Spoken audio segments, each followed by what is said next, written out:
Place donc ce soir au choix de la rédaction, direction le Sénégal, des livres pour raconter l'Afrique autrement. À Dakar, une nouvelle génération d'éditeurs jeunesse entend replacer les récits africains au cœur des imaginaires.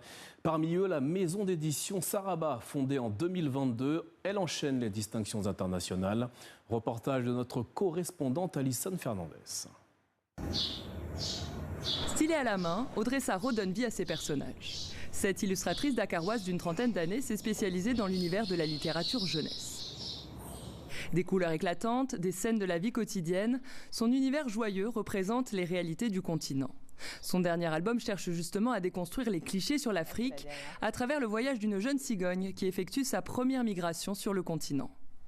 C'est bien de pouvoir montrer que oui, alors c'est pas la jungle, c'est pas ce que les gens pensent, on n'est pas dans les arbres ou quoi que ce soit, mais on a aussi des choses qui font partie de nos cultures et qui montrent notre richesse, nos réalités, la beauté de l'Afrique pour ce qu'elle est. Raconter des histoires sénégalaises et africaines, se remettre au centre, c'est justement l'ambition de la maison d'édition Saraba, créée en 2022. La littérature jeunesse en est le cœur, les livres jouant, selon elle, un rôle clé dans la construction des imaginaires de demain. Pourtant, pendant longtemps au Sénégal, les enfants ont surtout grandi avec des ouvrages venus d'ailleurs. J'ai beaucoup lu le Club des 5, Les 6 compagnons, le journal de Mickey, etc. Donc, c'était très agréable. Mais je veux dire, quand j'ai lu le Club des 5, même si je peux me reconnaître dans un côté universel d'une bande d'enfants qui vit des aventures, l'environnement, leurs habitudes de vie ne sont pas forcément les miennes. Donc en soi, ce n'est pas mal. Mais c'est bien aussi que les enfants d'ici puissent lire des histoires où ils vont retrouver cette même universalité, mais à travers des personnages qui leur ressemblent et qui sont dans leur quotidien.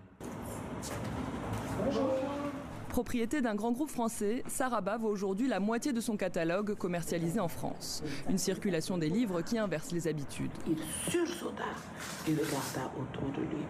C'est d'ailleurs lors d'un voyage à l'étranger que le père de la jeune Rardiata découvre pour la première fois ses ouvrages. La famille est immédiatement séduite.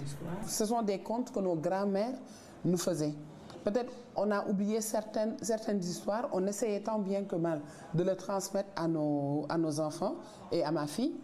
Et je vois qu'il y a certaines histoires que j'entendais juste, mais ça m'a permis moi-même de me ressourcer à travers ces histoires.